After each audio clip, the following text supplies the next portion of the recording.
On this week's episode of the Omnibus Podcast, we talk about Representative John Thompson receiving a ticket and fallout from the media, evading the media. And we also get into the Minnesota GOP's purging of conservatives from the party.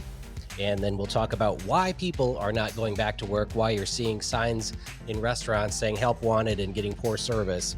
And then we also dive into the legislators' residency requirement in the Minnesota legislature and why people are demanding more transparency and honesty from legislators and trying to purge those who don't live in their district.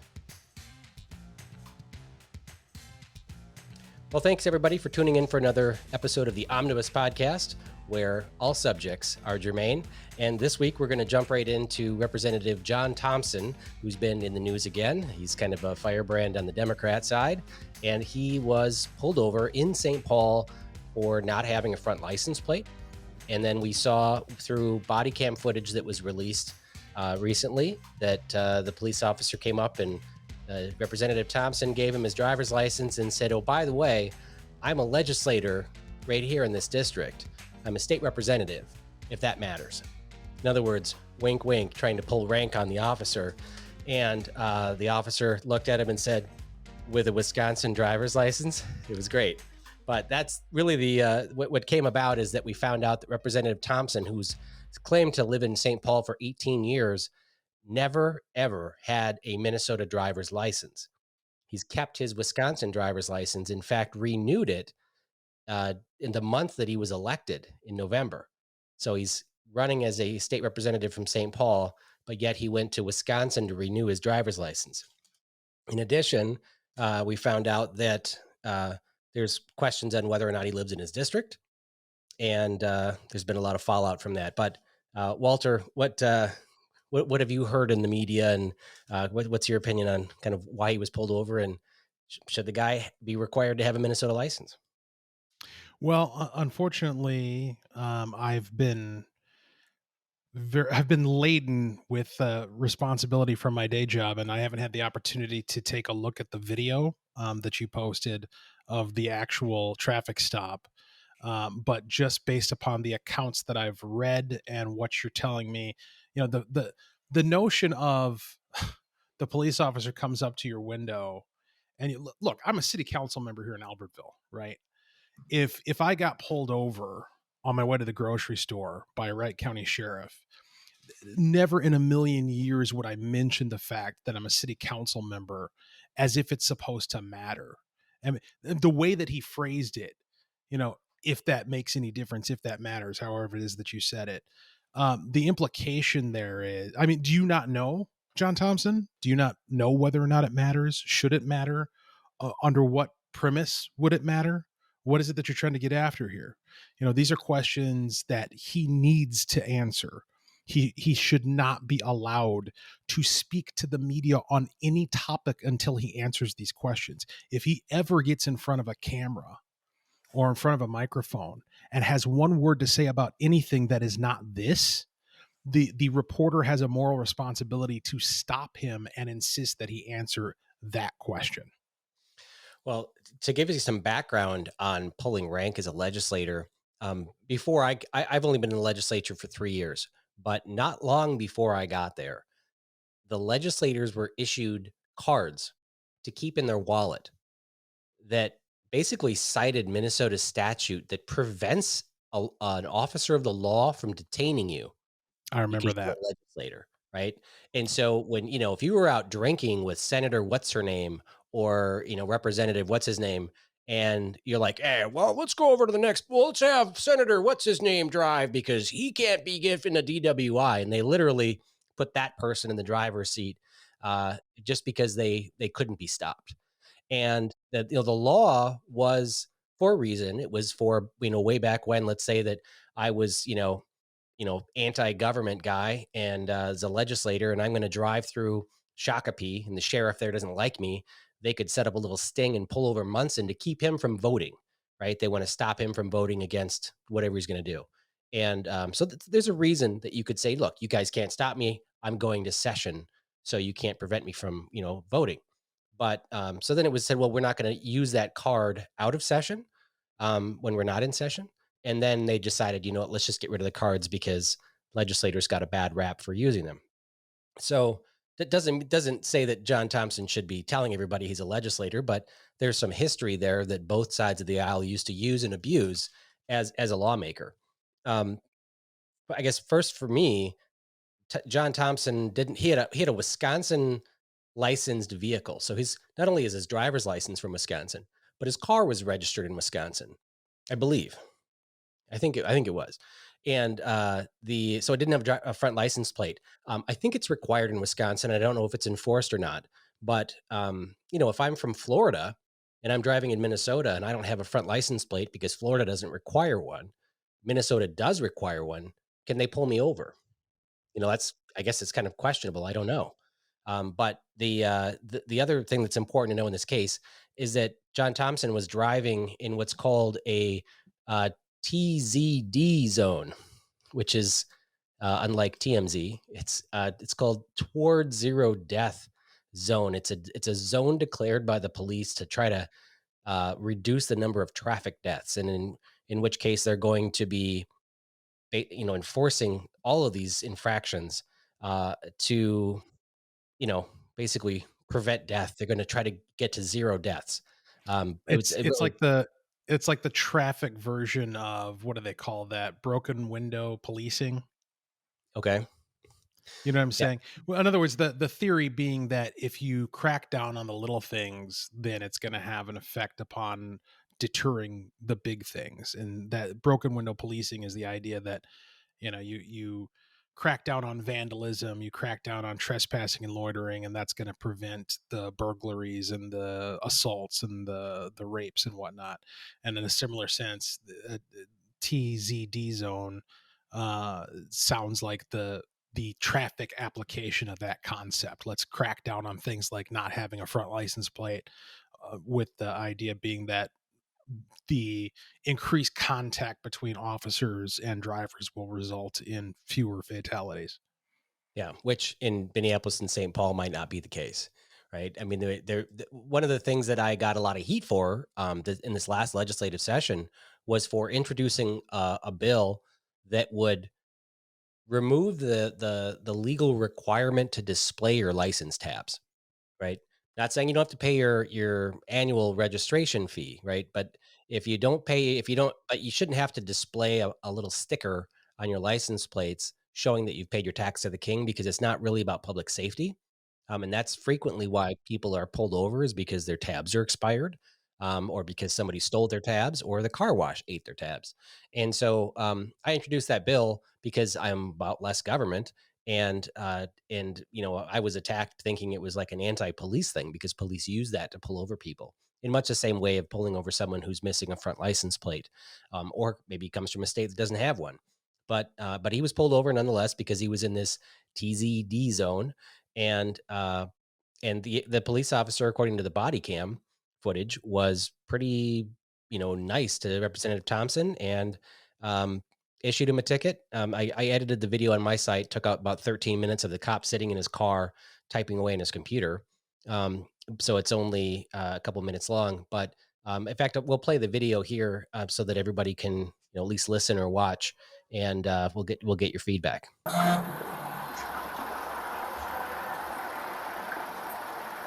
Why such a hurry? I don't think I took off like a bat out of here. I just drove off. Okay. You got your Purging insurance with you? I do. It's in my phone. All right. I'm actually the current state representative in this district right here, man. If that makes any difference. With a Wisconsin license? Yeah, with a Wisconsin license. I'm State Representative John Thompson. Okay. I'll be right back. All right.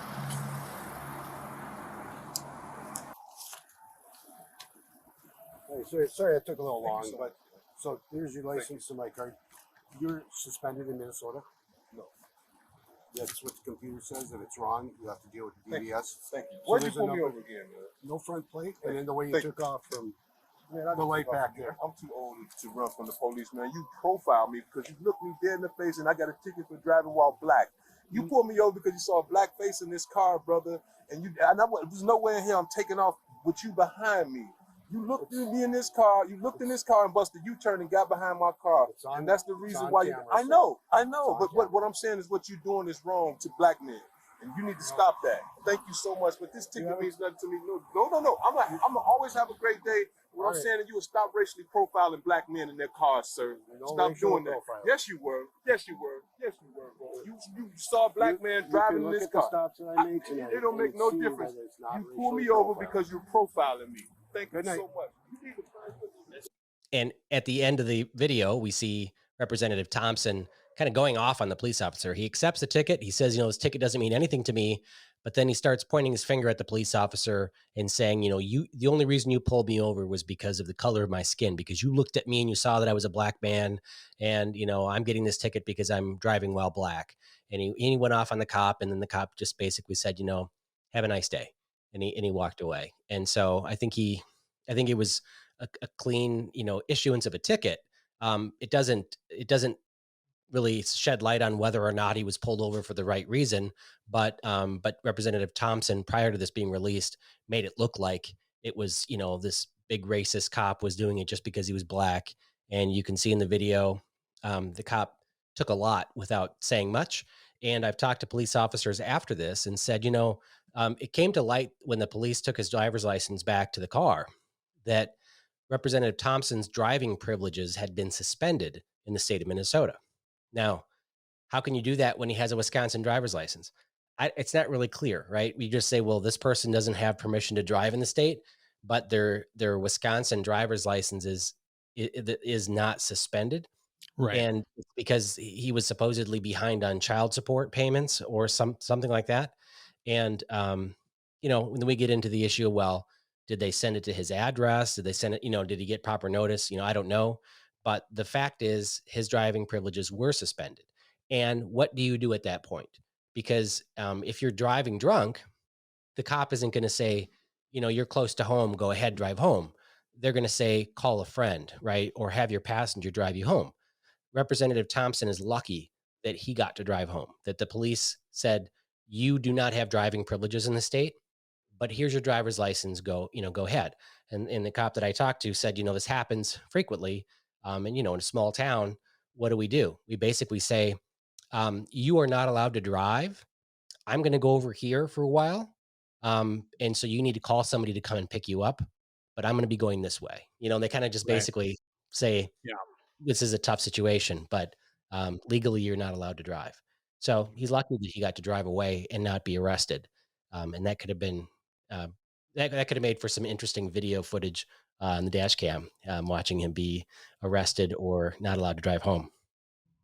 Yeah, well, and we know the spectacle that would have become, and just everything about this, the fact that he tried to use his status as a legislator to get out of whatever was to come, the fact that his driving privileges were suspended in the state and yet he was still behind the wheel, the fact that he has a Wisconsin driver's license and Wisconsin plates, which you put all this together with the unpaid child support. I mean, was that part of a scheme? Was he purposely not getting a Minnesota driver's license so as to try to skirt by on the technicality that he has a valid driver's license because it's not from this state, and therefore you can't? It's not like his license was suspended because it didn't come from the state in which his driving privileges have been suspended. And how does that work legally? I don't know. And but the fact that we're even having to have this conversation and that he ends the encounter. Look, it's one thing. It's never okay to do what he did under any circumstances, but it's one thing for some Yahoo on the street, some random guy who gets pulled over, to get ornery with the cop and accuse him of being a racist or accuse him of being whatever, biased or prejudiced in some way.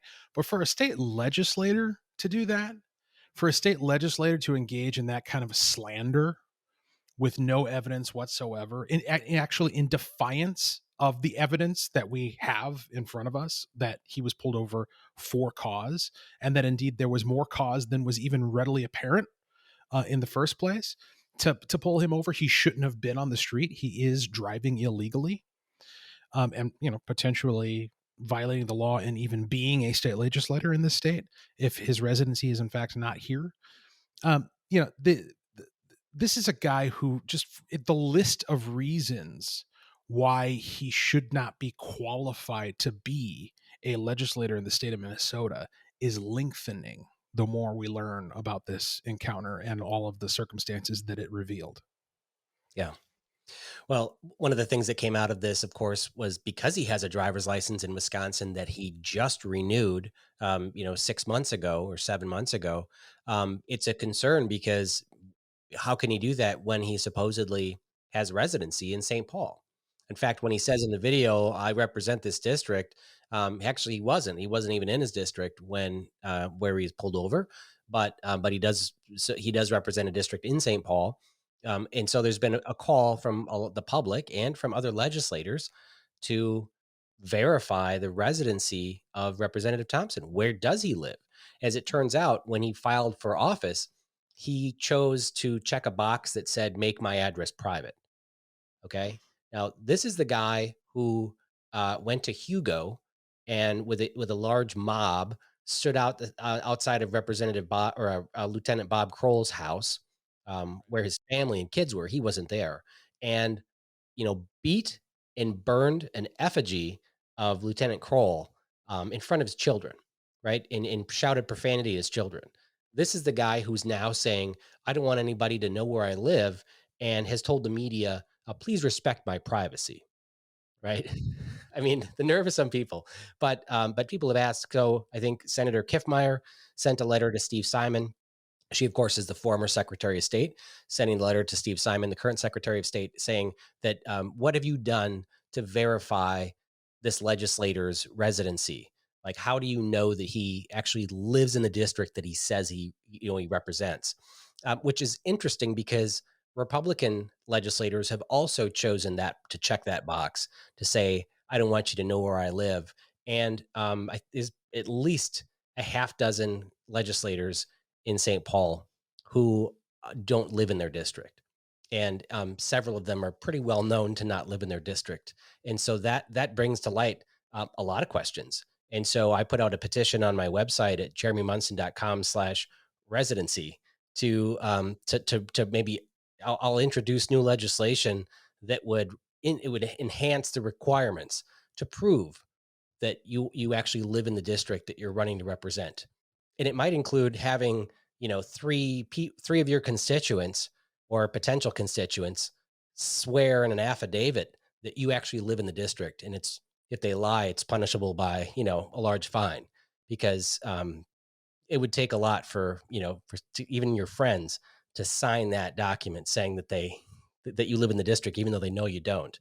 So that might be, part of this, but we should be holding legislators to a higher standard. It's not just about where your driver's license is or where you get mail. It's about where you physically, reside for most of the year, because you're supposed to be representing your district and be involved in things in your district, in your community, and not just, live in a different city. And just because out of convenience, because you were redistricted out when they redistrict every 10 years, they drew new lines and you weren't in it and you didn't want to have to move, or God forbid, not run for office anymore or run for office Right. in the current district you are in. It's sad. And so we should use this opportunity to highlight the fact that other people don't live in the district and call for some more accountability on both sides of the aisle.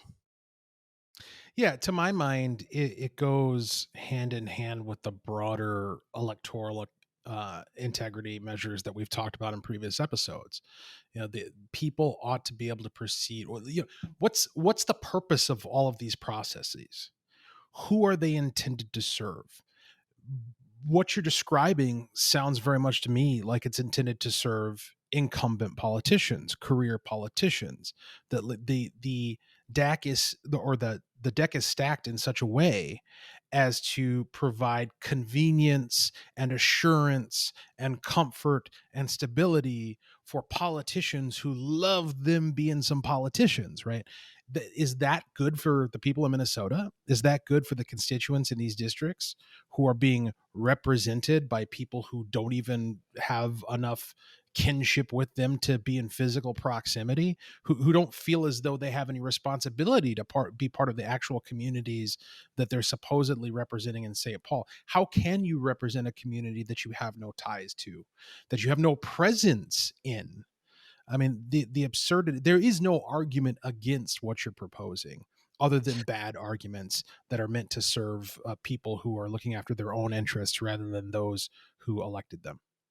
Well, there are at least a few representatives on my side of the aisle who don't live in their district, who are in some type of leadership role and can actually be in a position to bring home the bacon for their district, or I should say, send home the bacon to their district, even though they don't live in their district.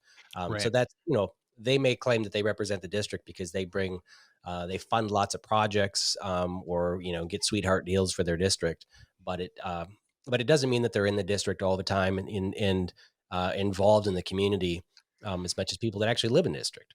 Well, and Speak. Yeah, go ahead. is it a legal requirement for a legislator to be a resident in their district? It is a legal requirement, and one of the things that was brought up today is, people were hammering on some Congress people, and it was clear that in Congress, U.S. Congress is the only office that doesn't require residency. So if you wanted to, you could file for office in Texas to run for Congress. Sure. But for state representatives, for U.S. senators, governors, they all have to be residents of that district. Now, it was also brought up, well, did John Thompson vote in Wisconsin? No, he did not. It's they found that he did not register to vote in Wisconsin, and he has voted in Minnesota in the last few elections. I don't know if it was the last election, but he voted in several elections in Minnesota, and so that that's been made clear. He hasn't voted twice or something like that. Right. Yeah. So Well, also, my point there is that if it is in fact a legal requirement, then your argument, the hypothetical argument of, well, I'm representing my district from outside of it, is irrelevant. It's a legal requirement. And as somebody who writes the law, there's no moral principle here where you can say, well, I'm engaging in an act of civil disobedience because I ought to be morally required to live outside my district. No, there's no principle here that you're upholding by defying this law. You're just defying it for your own personal interests. yeah, and police were quick to bring up the fact that that John Thompson supports legislation requiring police officers to live in the districts that they're policing. And he has a Wisconsin driver's license, so that's some top notch hypocrisy right there. It came out this week in an Alpha News article that Minnesota GOP chairwoman Jennifer Carnahan was speaking at an event and talked about purging kind of extreme conservatives from the party, people that were supportive of outside groups like Action for Liberty and North Star Liberty Alliance, and especially people in leadership roles at the different levels of the party, specifically, BPOUs or the county or the legislative or Senate district level. And, that's a concern. And I know that she won her election she won a re-election, but there were, I think, half of the board members at the state executive board that endorsed her opponent, and a lot of people at BPOUs that were endorsing her opponent. And I don't know, what do you think, Walter? Is this kind of a purge of people that she didn't get along with, or is this really about strengthening and growing the party? Well, it's certainly not about strengthening and growing the party. That's for damn sure. You don't engage in addition through subtraction. The What I find fascinating about this is that I've been an activist in and around the party for over a decade at this point. Participated in a number of caucuses, convened caucuses, been sat on a BPOU board, been a state central committee member. So I'm not unfamiliar with these party processes and the dynamics involved in the internal party politics. And there has always been there are stories I could tell that I won't. There have always been in kind of an underlying understanding or an implied set of rules that are meant to deter activists from rocking the boat. The idea is You participate in our process until such time as a candidate is endorsed or elected. And beyond that point, your job as a party officer is to be a cheerleader for whoever that endorsed candidate is and whoever your incumbents are, your slate of incumbents, your slate of candidates that have been endorsed by the party. And from that point forward, you can engage in no criticism. And if you deviate from that, if you say, well, I don't like the way my legislator voted on X, Y, or Z, and I think he's an unprincipled rhino and he needs to go. If you start engaging in that type of rhetoric, you get a lot of side eye at the very least. And you will eventually, if you continue along that course, you'll start hearing things along the lines of what Jennifer Carnahan is saying, is that you need to go. You're the problem in the party, not the incumbent who's doing the opposite of what they campaigned on and who's violating the principles that the party claims to uphold. But you, as the activist, you're the problem here. And I just feel as though there's no intellectually or morally consistent way to hold both of these views. That on the one hand, as Republicans, we have some sort of unspecified obligation to toe the line and carry the water for incumbents and endorse candidates. But they, in turn, and party officers at the level of Jennifer Carnahan, have no responsibility towards us, right? Like, they don't have to keep their promises. They don't have to keep their word. They don't have to fight for what they said they were going to fight for. And they also can actively advocate for unelecting us from whatever party officer position we have at the county level or the state level. How does that work? So I can't advocate to oust a sitting incumbent state senator because that's crossing some unspecified line. But Jennifer Carnahan, from her position, can advocate for ousting me from the Wright County BPOU board, which I'm not currently serving on, but I'm just talking about hypothetically. At the very least, that's hypocritical. But I think it's worse than that. It's not just hypocritical. It's undermining the purpose for which the party exists. It's kind of similar to what we were talking about earlier with the way that things are structured with the rules around legislators and their residency. Are these rules set up to actually serve the people that are participants in the grassroots of the party, or are these rules set up to insulate the ivory tower from criticism and from accountability? Well, I think that so I'm gonna put myself in the MN GOP party hat here and say, is it our job to win elections and have an R after everybody's name, and have the majority, or is it more important to have a set of principles that are being sought after at the Capitol?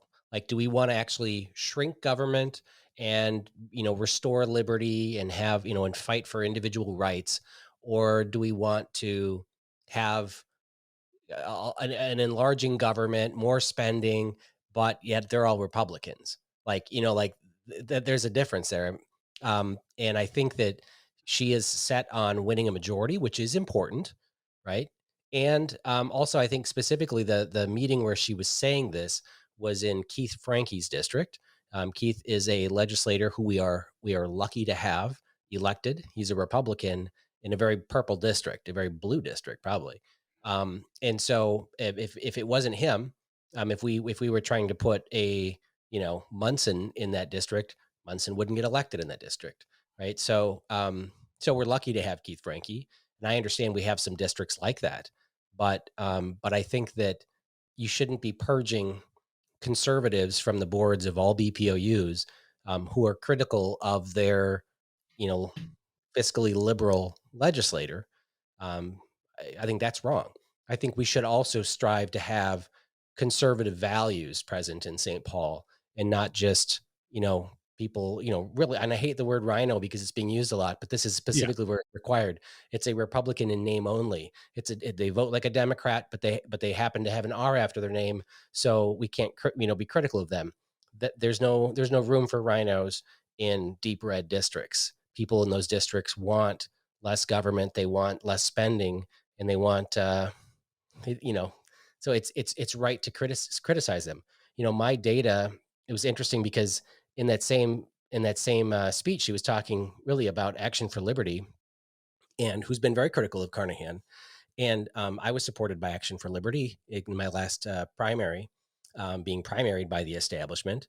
And, there was an article written about how the state party, after I was endorsed and had a primary challenger, I was the only person that had a legitimate primary challenger who they were not helping at all. In fact, there was, there was parts of the party who were down door knocking against me. And, in the end, they shut off my data center access.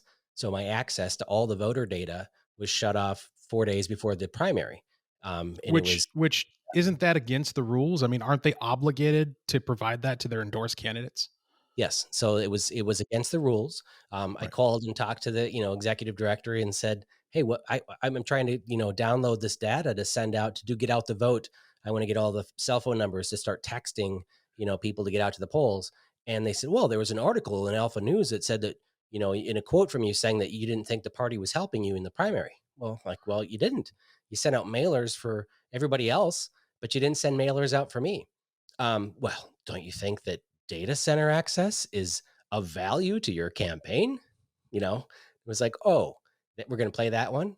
So I'm like, yes, that's valuable. Thank you for helping. Please turn my data center on. And they didn't. It was Right. like 2 days later until it was restored. So that was frustrating. And then, of course, um, the day after the general election, the data was turned off again. But presumably it's supposed to be doing that because you're no longer the endorsed candidate after elected. I use it for constituent services and stuff, and I've always had it for years. But for some reason, it was turned off right after the election. So, to your question, when do you become, when are you a candidate? And then you get the endorsement, you're a supported candidate, and then the moment you're elected, the party turns off the support for you. Presumably the BPOU is there to still support you, but at some point during that first year or 2 years, because we're elected every 2 years, there should be a primary challenger that's allowed, right? Somebody should be able to challenge you for your seat. They shouldn't be protecting an incumbent all the way up until the next election, right? So at some point they have to open it up. And I do believe that incumbents are protected too much in Minnesota, not just from the party, but also from election law, from campaign finance laws. There's a lot of incumbency protection. And over time, incumbents build name recognition. There's a point at which you could say, well, if I'm going to challenge somebody that's been there for 10 years, you have to assume they have about $60,000 worth of name recognition in their district. So if you want to run a legitimate primary challenge against them, you're going to have to dump $60,000 into the campaign just to match their name ID, where they wouldn't have to lift a finger. They wouldn't have to put out their campaign signs at all. And it would take 60 grand to unseat an incumbent. That's kind of how disgusting the power of the incumbency has. So the party should be neutral. The party should allow for criticism of an incumbent. Otherwise, you're never going to be able to challenge that person and actually, bring somebody in that has stronger principles or stronger values. That's going to be more conservative or be a better match for the district. And so we have to figure this out. But I think saying, we're going to purge anybody that speaks ill of their incumbent or just works with an outside group, I think that's wrong. Well, it is wrong, and for the reasons that you said. I mean, your anecdote about your campaign and the way that the party treated you. I mean, that's what they did is precisely what they're accusing these outside groups of doing. You were an endorsed Republican candidate. You were entitled to that information that they deprived you of by the rules of their own organization. And they violated those rules because they opposed your candidacy in direct defiance of the will of Republican activists in your district. That's a big deal. That's not a small thing. And so that's why, in the beginning, over 10 years ago, when I first started getting involved in the Republican Party, I kind of took for granted these notions of, you got to be a team player, you got to be, you got to support the endorsed candidates. It's a slate of candidates, and we got to get together and circle the wagons. I bought into that stuff because there's a sense strategically where that makes sense. We want to defeat the Democrats. We want to advance our agenda. We're not going to be able to do that unless we have majorities, blah, blah, blah. But then you hear anecdotes like yours, and yours is one of many, and you soon begin to realize that it's all a lie, right? Like they only employ those sentiments, those team red, let's all circle the wagons and work together, row and sink. They only deploy those sentiments in defense of their own interests and in defense of those who they approve of. And they try to manipulate activists into becoming docile in order to protect their friends and their plans and their agendas and their interests, none of which, it turns out, align with yours in terms of why you're in the party and what you want to see achieved down in St. Paul. And so, look, it's going to be one rule for everybody. And right now the rule is they can fight against Republicans they don't like. And so can we. That's the bottom line. And I want to clarify for listeners, prior to being a legislator, I was the Republican chair of the Minnesota 1st Congressional District, which is 21 counties across southern Minnesota from South Dakota to Wisconsin along the Iowa border. And prior to that, I was the Republican Party chair of Blue Earth County, the county that I live in. And I was also an executive board member of the state party, so under Keith Downey and then Carnahan. So I spent time on the executive board. So and it's not like I was a party outsider. And I also want to clarify, when I was running for office, even though the state party didn't support me and the House Republican Campaign Committee, worked against me, my local BPOUs, my local Republican Party units, the county, the Watonwan County, Blue Earth County, Waseca County, Le Sueur County Republican Party, and all their members supported me. And, they donated, thousands of dollars to my campaign. So, the local party was working well with me. It was the state party and, its affiliate, the HRCC or whatever, that they were working against me. So I just wanted to clarify that. Well, and consider the significance of that. Local Republicans, this is supposed to be a grassroots party. And our process, take it away from outside of the Republican Party, the fundamental nature of classical liberal democracy is grassroots. The people are supposed to be in control in our American system of government and all of its tangential institutions. What you're telling me is that at the state level, the state party and the caucus of elected Republican legislators is working against the will of the people who vote for them. That is scandalous, and it should not be allowed to stand. I won't speak on your behalf, but I have been critical, maybe too harsh of a word, but I've been questioning of a lot of the strategy of Action for Liberty and North Star Liberty Alliance in recent episodes and recent weeks. This type of stuff is why I will never burn that bridge, because the work that those guys are doing is necessary for this reason. It's because there is such a intentional and institutionalized pushback against conservatives at the grassroots level that needs to be countered and fought. That's why those groups exist. And even though I don't always see their strategy and agree with what I see, I'm very glad that they're out there doing the work that they're doing. Well, Walter, and I'll double down on what you just said, because I've been literally attacked by Action for Liberty and North Star Liberty Alliance over the last 5-6 weeks. In email after email sent out to thousands of people that I of even supporters of mine. They've been attacking me, and yet I still defend what they're doing. I still say that they have great value in what they're doing, even though they're hated by all but 2 legislators in St. Paul.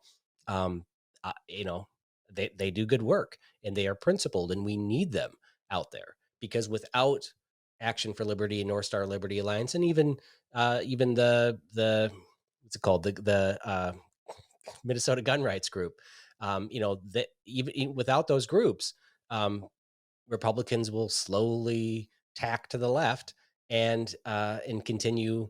They won't be held accountable because the party doesn't have the spine or the principles to rein them back to being conservative.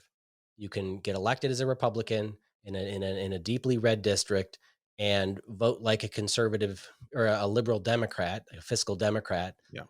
Vote to grow government every time, and come back and say you're a conservative, but vote like a Democrat in St. Paul, and it just continues to be uncontrolled. We need to change that, and so we need people like Duesenberg and Paulson and those out there fighting for us. Well, and when you say tack to the left, in aviation, there's this uh, concept called trimming, where you adjust the ailerons or the elevators or whatever to compensate for the conditions in order to keep going straight. This party is, as you infer, trimmed to the left, to where that's where the direction they're actively trying to go. And these stories and these incidents, the article we're talking about, demonstrates that. It's not that Republicans can't fight, it's that they only want to fight against conservatives within the party. That's the only thing that they will dust off their gunpowder for, and actually get organized and spend money on, and come together and lock arms. The stories you've told on this podcast of the antics that go down in parliamentary procedure in St. Paul to try to block anything that you and the rest of the new House Republican caucuses does, regardless of the merits of what you're trying to accomplish, because they principally cannot allow conservative progress. They are fundamentally against it. And they're the Republican Party. This is what we're dealing with. This is the status quo. So absolutely, we need change, and it needs to be systemic and institutional and catastrophic. There needs to be fundamental change to the way this party works. Well, and a lot of it has to do with just our marketing and our strategy of how we message.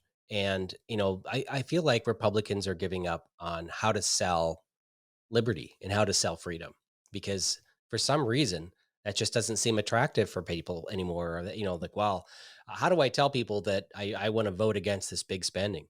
Tell people that you want them to spend their own money, that they Right. actually, they know best how to spend their own money.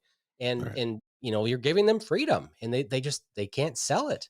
So they're going to vote to take money from people and spend it on stuff that they don't want to, that the people don't want. It's frustrating. We need to tack right. And I had dinner with a very conservative legislator in the old House caucus, someone who publicly is not my friend and who probably says a lot of bad stuff about me. But we had a good, uh, putting water under the bridge moment. And he said he's so mad at me for cutting off and starting our own caucus because we aren't there in caucus to stand up and argue Mm, why we shouldn't be doing something. He said, "You sure. guys, the four." And I mean, he's not going to say you're the four most conservative legislators, but he's say you are, the strength of the conservative, you know, caucus in St. Paul, and you left, and now there's no one to make the arguments. He's basically saying it's just him and a few others that are left who are willing to stand up and try to argue against growing government, and they're outgunned. So he wants us back because without us, the whole caucus went further left. It sounds an awful lot like the latter half of Atlas Shrugged, where the battle is between, the real conflict in that story is not between the individualists and the collectivists, but it's between two subgroups of individualists, one of whom has decided that they're not going to contribute to their own demise anymore, and the remnant that is still trying to make the world turn in spite of the efforts of the collectivists to stop them. And I think we know which side of that divide you and the NHRC guys are on. Yeah. Well, I mean, how do we right the ship? How do we get our state back in order? Um, one of the things we talked about a lot when we've talked about a lot in this podcast is the emergency powers that we need to focus on. One of the other things too is getting people back to work. There's, still, I mean, it was a good meme on social media I saw about how Joe Biden is turning. Somehow he can say he killed jobs and now he's letting businesses reopen as I'm creating jobs. Right. But somehow that counts as job creation. Shut them down and then reopen them, and we'll count them as jobs that I've created. But you shared an article recently about the economy and jobs. You want to tell us about it? Yeah, sure. So basically the headline here is that wages have been increasing and there are sign-on bonuses for jobs everywhere. And I heard another commentator who was talking about that, and just the types of jobs. The term unprecedented times has been overused in the last year and a half, but then again, maybe not, because these truly have been unprecedented times. There has never in the history of civilization been anything like the global response to COVID-19. There has certainly never in the history of this country been an economic phenomenon like the one that we are experiencing right now, where you have a high degree of unemployment alongside a high number of open jobs that are available, jobs that employers are begging people to come partake in, jobs that are paying, significantly more than they were even 1 year ago, 6 months ago, jobs that have sign-on bonuses. It used to be, and this is what that commentator that I was referring to earlier noted. He said, it used to be a sign-on bonus was the type of thing you would expect for like an executive position, or you're gonna come to work in some highly specialized technical field that requires you to have specific tech training. You're gonna come be a welder or something. We'll give you a sign-on bonus if you stick around for 6 months or a year. Now you can get $500 sign-on bonuses for starting at McDonald's or Taco Bell or Subway. Like You want to know how bad it's gotten, and this will also give you an idea of how far we've tacked left in the Republican caucus in the Old House caucus specifically. There was a Representative Baker from Wilmer introduced legislation to pay people $2,000 to go and get a job. Like he was going to right. give sign-on bonuses for anybody who wanted to get a job, that he would pay to people $2,000. Like, we're not going to shut off the $300 a week bonus unemployment check that people get sitting on their butt, and who refuse jobs. If a job is offered to them, they can still collect unemployment. But now we're going to pay people $2,000 to go get a job. How unfair is that? And how ridiculous and wasteful is that? Well, and look, I don't know to what degree I can blame workers, or in this case non-workers, for the choices that they are making.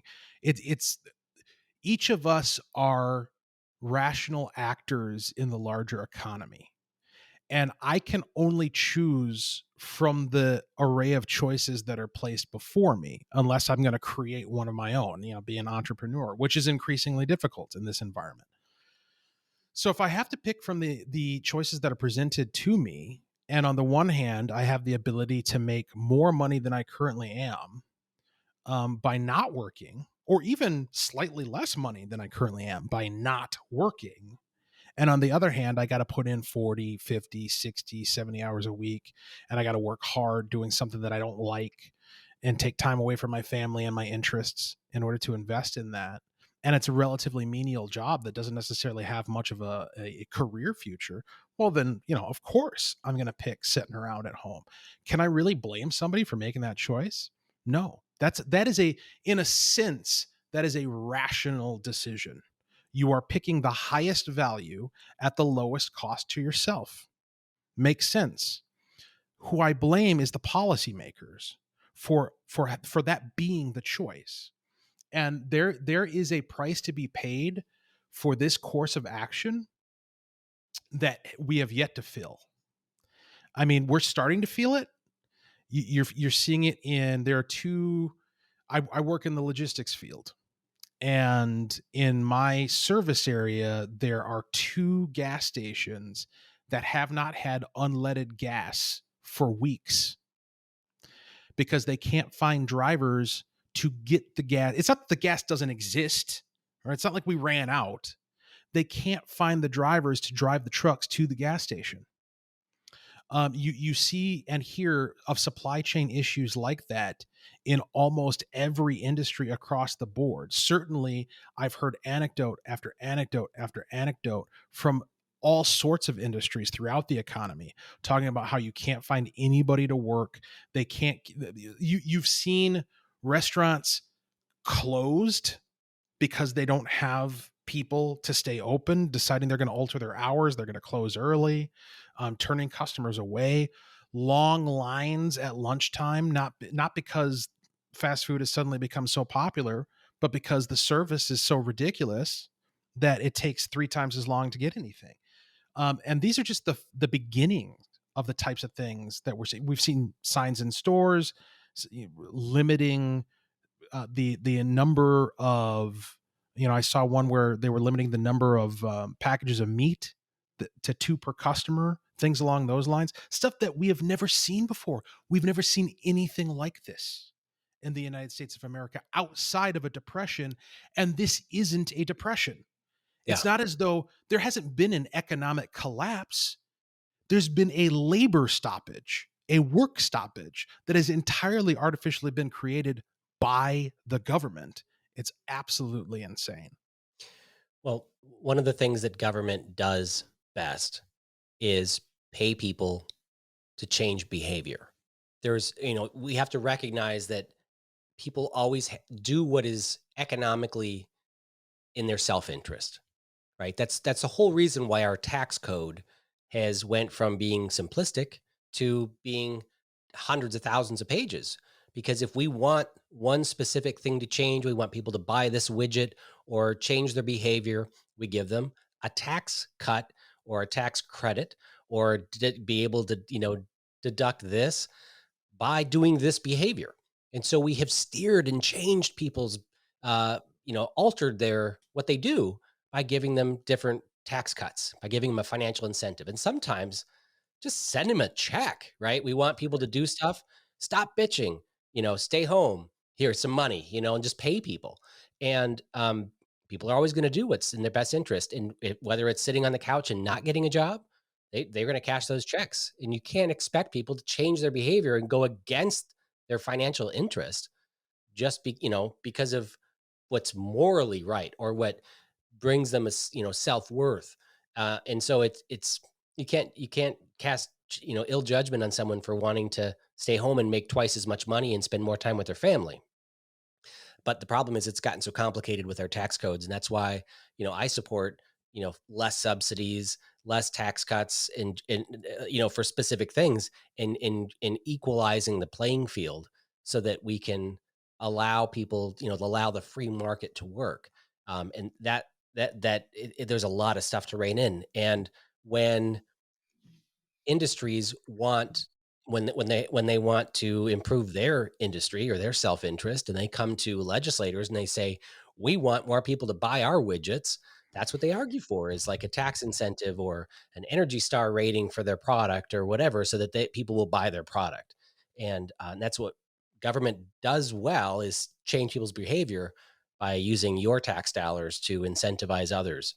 And that's and we have never seen throughout the history of our country a more significant shift in wealth between groups of people, right? Went from the middle class to the uber wealthy. It went from small businesses to large corporations.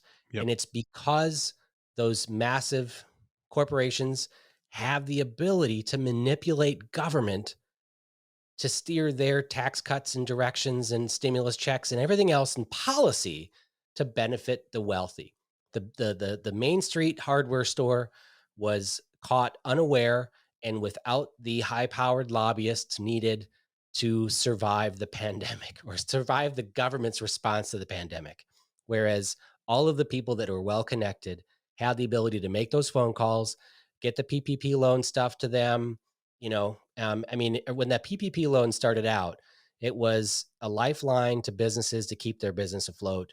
That's how it was pitched. But for most business owners, it was a 1% interest loan. And in a difficult world where small businesses don't have access to capital, A 1% loan with the backing of the government is gold. Everybody applied for it and everybody got them. Almost everybody got them. And then, several months later, it was, they got a phone call from their accountant saying, hey, there's some weird, government program where they would actually forgive this loan. Like, remember that $400,000 check you got? That's actually not a loan anymore. It would just be gifted to you. Should we apply? Well, yeah, of course, everybody applied for it. And then they turned around and decided to wipe everybody's tax liability from that gift. So you didn't have to pay taxes on it. It was an enormous transfer of wealth. Many businesses deserving because they kept their people on the payroll without having them actually work. But for a lot of large corporations, the PPP loans were just gifts taken from taxpayers.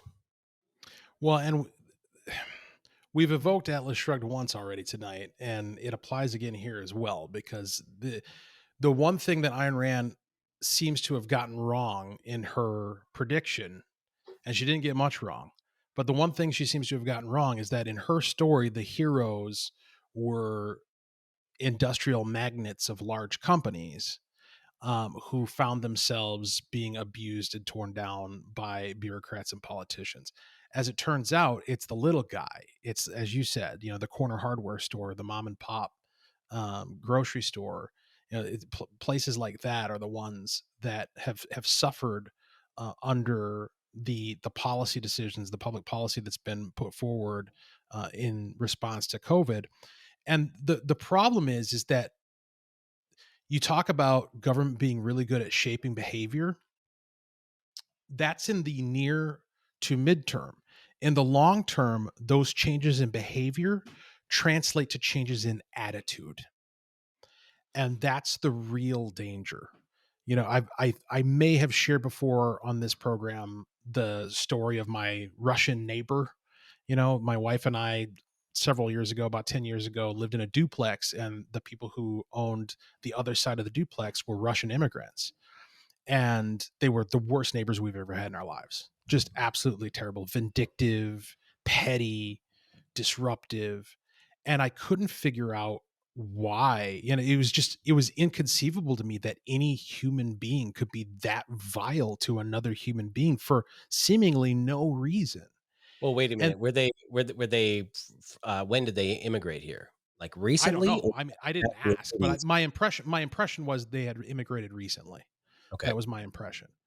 And it finally hit me at some point what was going on, that it was about the relics of socialism from the part of the world that they had immigrated from, that was the culture. They came from a kleptocracy where instead of we take it for granted here in the United States and in the Western world, this idea of neighborliness and decorum and respect and politeness and benevolence, the notion holding doors open for each other, the total strangers, and saying hello and waving at each other as we pass each other on the street. That is not the way most of the world is. And it's certainly not the way most of history has been. We are an aberration. The rest of the world, geographically and historically, is one where when you see somebody coming the other direction on the road, you grab for your weapon and you hail them and ask for, what's your business here? Who are you? Right? And it becomes this inquisition, and indeed for good cause, because chances are if you let your guard down, that other person is going to try to take whatever you have. And that's the kind of culture that these guys were coming from. And that's why they treated us the way that they did. And it's why we couldn't understand it. And the reason I'm telling that story is because that is the direction our culture is going to go as a result of these trends. The article, and we haven't even gotten into it yet, from Forbes here, cites a 5,000 person survey from Indeed talking about, why people aren't going back to get jobs. And some of the highlights include job seekers don't express a sense of urgency about finding a new job, but say they're likely to pick up the search for work in the months ahead. The vast majority of job seekers want a new job in the next 3 months, but even among those who say their job searches are urgent, more than 20% don't want to start a new position immediately. Around 45% are passively looking for jobs, and another 30% plan to get a job in the near future, but aren't looking at all right now. This is not the Protestant work ethic upon which America was founded. There was a time in our culture where whether you needed the money or not, you got a job for dignity, so that you could hold your head up in front of other respectable people. That attitude and that cultural expectation doesn't exist anymore. And on the trajectory that we're currently going, we're quickly going to get to the point where, when the bottom falls out and the government can't sustain this couch potato public policy, there's going to be two responses. Some people are going to say, okay, fine, I'll go get a job now. But there's going to be a significant constituency that is going to act like a child who has had its bottle taken away. And what are we going to do with that as a culture? Well, I believe that every high school student needs to spend at least 2 or 3 weeks in a developing nation. They need to get a taste of what real poor is, especially the high school students in that are themselves or consider themselves poor, right? I mean, I've spent a month down in Venezuela when Venezuela was still on its way down, but not where it's at today under Hugo Chavez. And I mean, it was in decay. And the average person in Venezuela at that time made about $2 a day, and they were fighting for survival. They were, if you didn't work, you starved, right? I mean, that's the way it was, and that's the way it is in a lot of places in the world. And so there's an incentive to work and continue working hard to build what you can. And the problem with the United States is our social safety net has gone and been lifted straight up through the middle class, and in fact, at times is lifted up so high that it supports the wealthy. Right. And if you look at the housing crisis, I mean, I was deep in real estate before the housing crisis, and I got out because I saw the crisis coming. And Right. I had friends who bought a house, no money down. I always did like 20-30% down. I was a solid investor. They were doing no money down, and as soon as they bought their house, they took out the 125% home equity loan to go buy a $50,000 truck. And then they were wondering why they couldn't sell their house because it was short, right? And then they got permission from the bank through the bailout program to do a short sale to pay off their truck. It's basically they walked away with a free truck. And there's this idea that they can't let it happen again. I mean, they can't let everybody fail, right? Too big Right. to fail applies to society too, and there's too Yeah. many to fail. And so they know that at some point the government, which loves to privatize profits, will then socialize losses at a large scale. If you and it it applies if the tornado comes through a small area like mine. I had a tornado come through and do massive damage. I didn't get federal government assistance, but if it goes through a populated area, taxpayer dollars go in to subsidize all these insurance policies and rebuild and stuff because it's safety in numbers. And if a whole society loses jobs, 20% unemployment, government's going to come in and pay people, right? They're going to take care of large swaths of people. And in corporations now, part of their investing strategy is, well, if it goes wrong, government's going to come in and buy these bonds because we're too big to fail, or they're going to have to prop us up. And there's this reliance on government now, so much so that middle class also has that we're not going to go back to work. I'll just sit on unemployment. They can't cut off unemployment for 1 million people in Minnesota. They can't do that. So they're just going to collectively uh, make decisions that where taxpayers are going to have to continue to fund them. Well, and I mean, there is an end to it, physically, tangibly, because the people, the jobs that are not being filled are things that are not getting done. That's what a job is. A job is things that need to get done, and the employees are the people who do them. And so if we don't have employees, then the things that need to get done are not going to get done. And that's a problem, because all these people who are sitting at home sucking at the government teat still need to eat, and they still need shelter, and they still need clothing. They still need stuff. The lights need to stay on. The heat needs to come on in the winter. But, And but there's going to come a point. the government is stepping in already and saying, we're going to pay $100 million in housing subsidies. We will pay for you not only in the past for rent you haven't been able to afford, but they are specifically paying forward for people to pay their housing, food stamps. I mean, Right. you get shelter, you got food. You're going to come up with clothing stamps, you know? My point is, you can print money. You can't print a steak. You can't print a house. Well, you can You automate stuff. I mean, that's the other thing. Look at fast food restaurants. They're automating the orderings. You go to Walmart now, you're lucky to find an aisle where there's a checkout person. It's check yourself out. Home Depot's checking yourself out. Lowe's is doing that too. I mean, they're automating jobs. But there are limitations to what you can automate. There just are. I mean, you can automate a cashier, but there's limitations to what the percentage of your cashiers that you can have be machines, because there's always going to be the people who don't know how to use the machines, or who prefer to have a flesh and blood person helping them out, or who are buying too much to scan through one item at a time.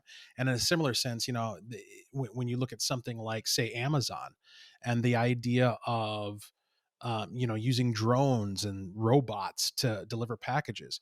Well, that's fine and dandy, when you're delivering an envelope or a small box, but you're not going to be able to send a drone to deliver like a couch or something along those lines. And there's always going to be a need for people to be involved in these processes. And if there aren't enough people to do even the most basic of tasks, which is our current situation. I mean, look, if I just in my own sphere, if there were robots capable of doing the jobs I need people to do, then I would use those robots, but they don't exist. And that's another thing that you're not going to be able to just print. You're not going to be able to print out a robot capable of doing whatever you need done. And so there is a physical, tangible limitation to the capacity to stay on this course. Simply paying people not to work is not going to last, not because you're going to run out of money, or even necessarily because of inflation, but because you're going to run out of stuff because nobody's making it. Well, I hope you're right, man, because I'm ready for people to get back to work, and I'm ready for the spending to stop. It's been frustrating to be even in state government where we don't print money, where we are required to spend at least less or equal to what we take in. Just the sheer amount of waste that has gone out there. We passed a bill that requires the Office of Legislative Auditor to audit the government's response to COVID. It was a great win by Senator Kiffmeyer that got it in the bill. And then the OLA came out and the Walz administration came out and said, oh, we're not going to do that because it would just be too costly to audit our response in spending, wasting billions of dollars of taxpayer money. I don't think we're ever going to get to the bottom of how much waste there were because both sides of the aisle were complicit in this. But we need to right the ship. We're $28 trillion in debt. I don't even know how we're going to pay this back. And we need to get our country back on track. Hey, one last topic I wanted to touch on. It was a big win in the courts. It was a federal court that ruled. It was a 3-judge panel in the Fourth Circuit Court of Appeals ruled that the Second Amendment protects the rights of 18 to 20-year-olds to buy handguns. There are several states, many states, where if you're under 21, you can't buy a handgun, and they ruled against those laws. They overturned those laws. And a great quote I like is a Judge Julius Richardson said, "Our nation's most cherished constitutional rights vest no later than 18."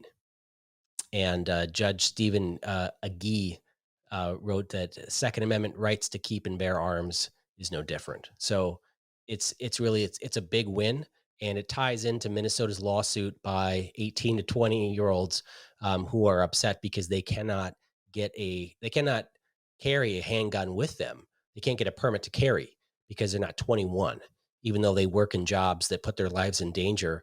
And Right. some of them even served in the armed forces defending our country, and they can't carry a gun for self-defense here in Minnesota. So I hope that that law, that restriction, is overturned as well.